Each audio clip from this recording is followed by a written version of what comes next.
Spear phishing attacks increased 250% last year, I've heard, and even if that stat is completely uncertain, as we can't probably estimate the whole number of social engineering attacks, phishing is the real danger.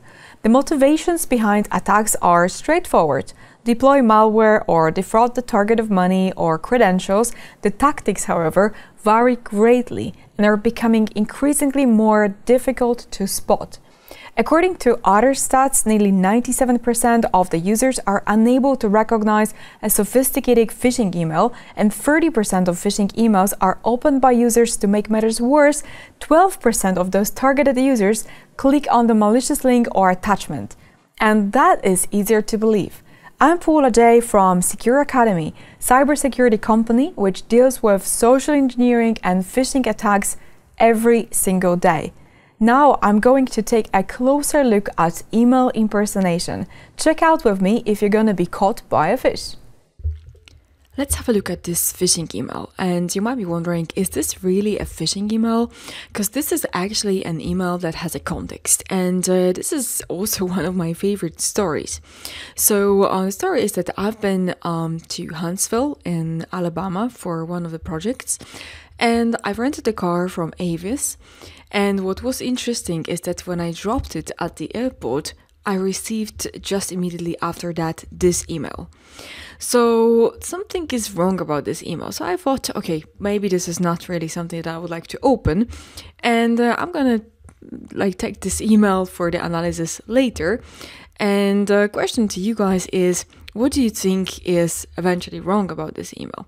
Because over here we can see that it's sent from Avis budget, so that address might be right. On the other hand, I was renting a car from Avis, so why am I getting this kind of email right now? When we look at the logo as well, the logo doesn't match Avis logo. Maybe they created a group with Avis budget, I don't know, but that was already a little bit suspicious to me. Now, next part is that when you look at the title, this one says Avis car rental, and yeah, okay, great. Apparently I made some cases, not just one case, but cases, which has a number, and that's this number over here. Now, funny part is that there is no hi to the customer or anything. It's just please find the attached requested rental receipt. Now, at the same time, I did not really request anything. And if you are really detailed about fonts and the sizes and different fonts in one email, one document, then you're going to notice that P is also a little smaller. And also there is a different font within this email, and Roy Morrison, it's different fonts too. There is a space missing before the pipe and after the last name. And yeah, here we go. There is also space missing in between the phone numbers. So long story short, that is an email that I've decided to classify it as phishing.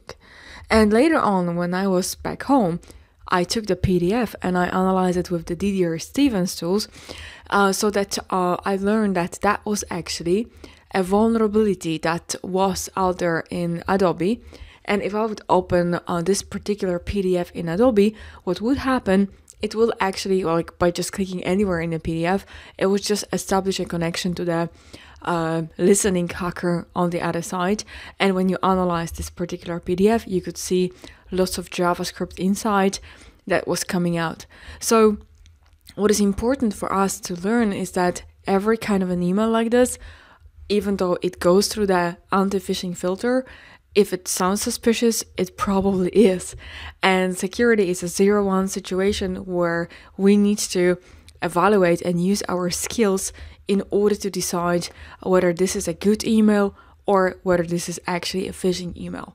So important skill to have every day, not only for the employees that have nothing to do with IT, for example, working with company, but for everybody who is engaged in simply getting emails. So this is what I wanted to share with you. So now just be honest with yourself. Are you paying enough attention to your daily email load? Don't ignore social engineering and learn more about other hacker techniques at secureacademy.com/blog and become phishing proof.